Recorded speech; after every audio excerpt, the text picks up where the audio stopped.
O canal Educador Espírita apresenta mais um texto em sua série Vídeo-Artigos.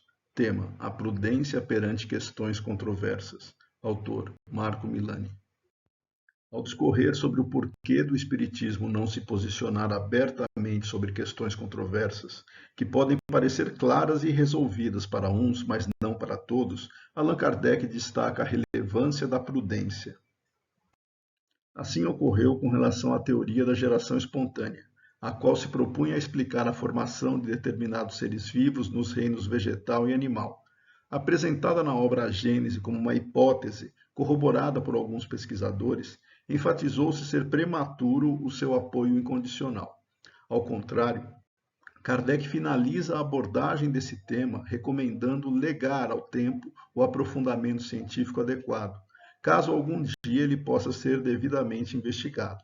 Essa teoria não foi, portanto, um ensinamento doutrinário. Ver a obra A Gênese, capítulo 10, itens 20 a 23. O tempo demonstrou, de fato, que tal teoria era falsa. Graças aos trabalhos de diversos pesquisadores, dentre eles Louis Pasteur, os fatos observados seguindo-se métodos científicos com instrumentos mais modernos ajudaram a aclarar diversos fenômenos. Essas revelações se deram pelo avanço da ciência e não por revelações mediúnicas. O respeito que Kardec possuía com o Espiritismo fez com que ele, mesmo tendo um olhar favorável à teoria, não misturasse sua opinião pessoal com o ensino doutrinário. Assim ele se manifestou. Não sendo a doutrina baseada em probabilidades, não podíamos resolver uma questão de tal importância apenas surgida e que ainda está em litígio entre os especialistas. Afirmando a coisa sem restrição teria sido comprometer a doutrina prematuramente, o que não fazemos nunca, mesmo para fazer prevalecerem as nossas simpatias. Ver a Revista Espírita, julho de 1868, A Geração Espontânea e a Gênese.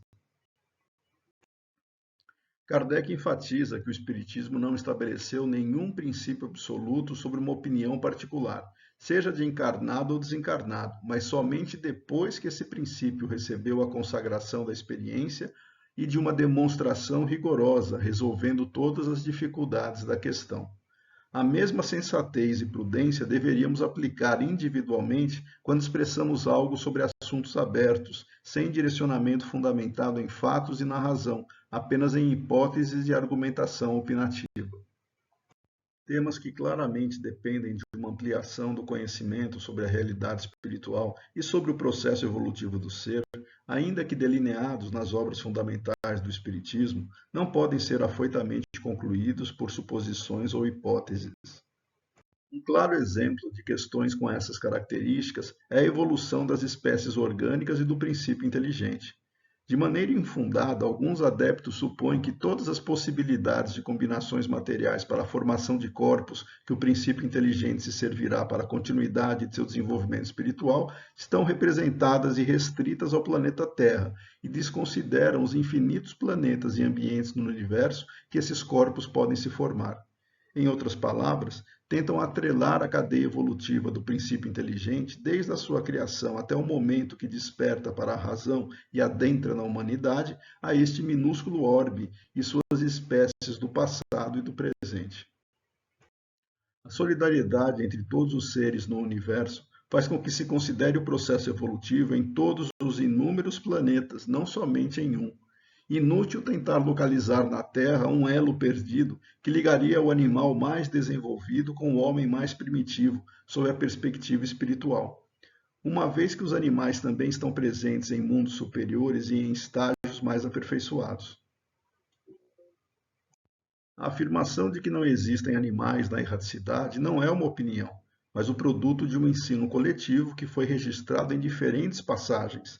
Ver o Livro dos Espíritos, questão 600, o Livro dos Médiuns, capítulo 25, item 283, Revista Espírita, maio de 1865, Questões e Problemas, Manifestação do Espírito dos Animais. As minúcias das etapas progressivas do princípio inteligente em outros e neste orbe, entretanto, fogem da compreensão atual e, nesse sentido, é imprudente tentar se fechar questão com os parcos conhecimentos atuais ou, de maneira mais ilógica, contestar a afirmação presente nas obras fundamentais sem qualquer evidência, a não ser opiniões. As precipitações teóricas decorrem, muitas vezes, do desejo de desbravamento sem método, em que novidades e supostas revelações mediúnicas são abraçadas afoitamente, sem o zelo da atenção e análise crítica. A história aponta que o tempo de maturação das ideias pode levar anos, séculos ou milênios, dependendo da capacidade de compreensão do homem. Há pelo menos 2000 anos que a referência sobre o que seja amar o próximo foi apresentada, mas ainda engatinha-se nessa vivência. O progresso pode ser imperceptível para uma geração, mas é paulatino e constante sob a perspectiva espiritual. Como frisou o Espírito da Verdade, o amor e a instrução devem ser os mandamentos a serem seguidos, nenhum nem outro isoladamente. Ambos devem ser entendidos e praticados. O conhecimento da natureza, origem e destino dos espíritos, bem como de suas relações com o mundo corporal, deve ser conquistado conforme a capacidade e esforço do homem. Hipóteses são bem-vindas, pois ajudam a exercitar a inteligência, mas a fé raciocinada exige, antes de tudo, prudência na aceitação e no estabelecimento de verdades. Este texto foi publicado na revista Dirigente Espírita, edição 187, janeiro e fevereiro de 2022, páginas 43 a 45, e também está disponível no blog Educador Espírita.